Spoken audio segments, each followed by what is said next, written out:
대구 경북 브리핑입니다.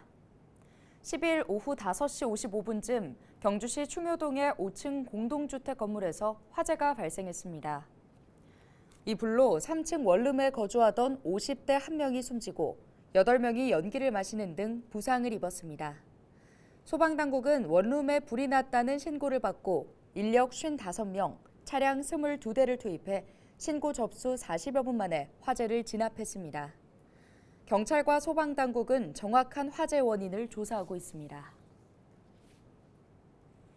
봉화 석포제련소에서 설비를 교체한 작업자가 사흘 뒤 숨져 경찰이 수사에 나섰습니다. 봉화경찰서에 따르면 지난 6일 석포제련소에서 공장 설비를 교체한 협력업체 직원 60대 A씨가 복통과 호흡곤란 등의 이상 증세로 병원에 입원해 치료받던 중 9일에 숨졌습니다. A씨와 함께 작업을 했던 제련소 직원 2명과 협력업체 직원 1명도 병원 치료를 받고 있습니다. 경찰은 비소가스 흡입을 사고 원인으로 추정하고 정확한 경위 파악을 위해 유관기관과 함께 합동 감식에 나섰습니다.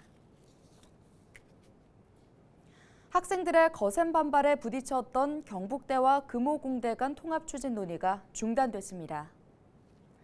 홍원화 경북대 총장은 최근 입장문을 내고 현재로서는 금호공과대학교 간의 통합에 대해 구체적으로 논의되거나 진행된 바가 없다며 통합 논의가 진행된다면 대학 구성원들에게 신속하게 정보를 전달함은 물론 다양한 방법으로 의견을 수렴해 나가겠다고 밝혔습니다. 이에 따라 당초 11일 정오 총궐기에 나설 예정이었던 총학생회 측은 통합 추진 상황 종료 선언으로 대체했습니다. 동급생들을 집단으로 폭행한 여중생들이 경찰에 입건됐습니다.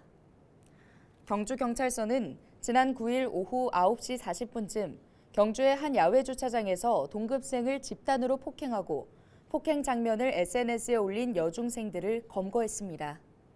폭행에 가담한 학생들은 만 14세 이상으로 형사처벌이 가능한 나이로 조사됐습니다. 경찰은 피해자와 가해 여학생들을 상대로 정확한 사건 경위를 조사하고 있습니다. 아파트 비율이 전체 주택의 60%나 되는 우리나라는 층간소음으로 인한 갈등이 흔해졌는데요.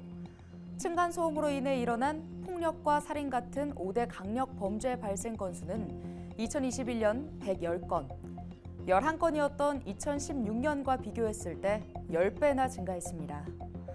이렇게 층간소음이 사회적 문제로 대두되면서 근본적인 대책을 마련해야 한다는 목소리가 끊이지 않았는데요. 그래서 정부가 대책 마련에 나섰습니다. 앞으로 새로 짓는 아파트의 경우 층간소음 기준을 충족하지 못하면 준공 승인을 못 받게 될 전망입니다. 현재는 층간소음 기준을 충족하지 못하더라도 입주 후 건설사가 보강 공사를 하거나 금전적 보상 책임을 지도록 하고 있는데요. 하지만 앞으로는 아예 준공 승인이 떨어질 수 없도록 조치한다는 건데요. 이렇게 되면 입주가 불가능해지겠죠. 뿐만 아니라 이미 지어진 주택의 경우 소유자가 방음 공사를 하면 대출 지원을 해주거나 나중에 집을 팔 때 내는 양도소득세에서 공사비를 빼주는 방안이 도입됩니다. 이렇듯 정부의 강력한 대책 추진에 당장 민간 건설사들은 적지 않은 부담을 느낄 걸로 보이는데요.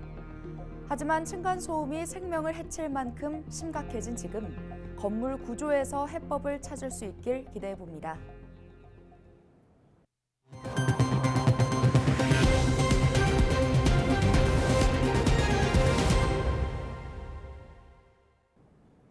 농촌진흥청이 주관한 2023년 병해충 기상재해 대응 우수사례 경진대회에서 영주시가 농업재해 대응 분야 대상을 받았습니다.